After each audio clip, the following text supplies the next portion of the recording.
Medina Munawwara के अंदर बहुत बड़े इमाम गुजरे, हजरत रुबिया राय। ये हजरत अब्दुर्रहमान फरूख के बेटे हैं। ये ताबी हैं। बनु उमैया के दौर में जब जिहाद पे गए तो आपकी बीवी उम्मीद से थी, बीवी को 30,000 दिनार दिए और आप जिहाद पे चले गए। जिहाद करते करते एक इलाका फतह, फिर दूसरा, फिर तीसरा, खरासान चले गए। जब वापस पलटे तो 27 साल लग गए। 27 साल के बाद जब वापस आए, रात का वक्त था, मदीने का नक्शा बदला हुआ था, घर को तलाश किया। जब घर में दाखिल होने लगे तो 26-27 साल का नौजवान रास्ता रोकता है, कहता है बाबा हमारे घर में बगैर पूछे, ये इज्जत वालों का घर है, आप जंग से आए थे, आपके हाथ में नेजा था, नेजा सीधा किया, कहा तुम इस वक्त मेरे घर में, ये घर तो मेरा है और बाप पर्दा लोगों का घर है। नौजवान कहता है बाबा तेरी तबीयत तो ठीक है, एक घर के अंदर दाखिल हो रहा है, दूसरा घर का मालिक बन रहा है। जब आवाजें बुलंद हुई तो लोग जमा हुए। कहा बाबा जी अगर आपने रात बसर करनी है तो किसी और जगह करो, नौजवान को क्यों तंग करते हो।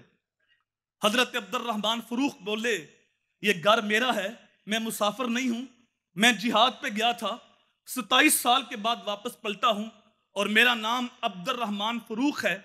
जब ये बात कही तो आपकी बीवी ने आवाज सुन ली। कहा रुबिया आने दे, ये तेरे बाप हैं जिनका मैं इंतजार करते करते मेरे बालों में सफेदी उतर आई। मैं तेरी तरबियत में लगी रही, इनकी राहें तकते रखते, ये तेरे बाप हैं। और उन्हें कहा ये तुम्हारा बेटा है जो अमानत तुम मेरी सुपुर्द करके गया था। अब दोनों बाप बेटा गले मिलके फूट फूट के रोए।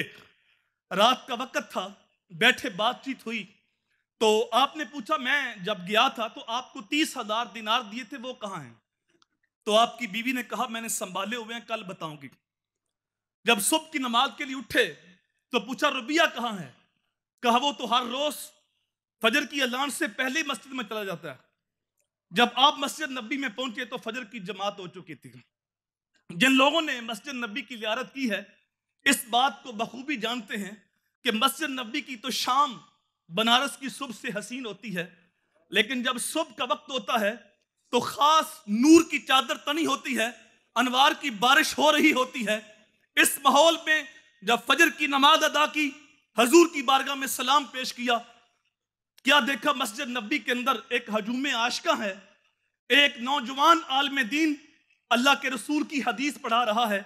शागिर्दों के अंदर इमाम मालिक भी बैठे हुए हैं, शागिर्दों के अंदर हसन बसरी भी बैठे हुए हैं, शागिर्दों के अंदर सफियान सौरी भी बैठे हुए हैं। ये पीछे आके बैठ के रात को देखा था, पहचान भी ना सके, नजर भी कुछ कमजोर थी। साथ वाले से पूछते ये नौजवान कौन है। कहा ये रुबिया राय है, ये अब्दुर्रहमान फरूख का बेटा है, इसका बाप जिहाद पे गया है, 27 साल हो गए, शायद वो शहीद हो गया। जब ये बात सुनी, अब जो कैफियत थी हजरत अब्दुर्रहमान फरूख की उसको लफ्जों में बयान नहीं किया जा सकता। आंखों में आंसू लेके तशक्कर के सजदे करके जब घर पहुंचे तो अपनी बीवी से कहा जो मंजर मैं मस्जिद नबी में देख आया हूं मैं उसे कभी भूल नहीं सकता। मेरा बेटा अल्लाह के रसूल की हदीस का नूर बांट रहा है, लोग उससे हदीसें पूछते हैं, वो हदीसें बताता है। आपकी अहलिया ने कहा अब बताओ आपको वो 30,000 दिनार चाहिए या ये हदीस का इमाम चाहिए। आपने कहा 30,000 क्या हैसियत रखते हैं, ये जो इमाम है 30 लाख दिनार होते, उनकी भी कोई हैसियत नहीं थी जो तूने इमाम तैयार किया है। तो आपकी बीवी ने कहा मैंने आपके पैसे लाया नहीं किए, आप जिहाद पे चले गए, मैं फजूल खर्ची नहीं की, बल्कि वो पैसे मैंने अपने बेटे की तालीम और तरबियत पे खर्च कर दिए और आज मैंने कयामत तक आने वाले को हदीस का इमाम तैयार करके दिया है।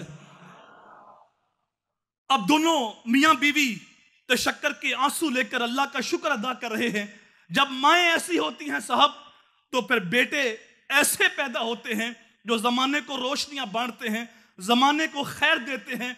माँ को ये फन आता है, माँ बच्चे को डॉक्टर भी बना सकती है, इंजीनियर भी बना सकती है, साइंसदान भी बना सकती है, आलिम दीन भी बना सकती है और माँ बच्चे को अल्लाह का वली भी बना सकती है।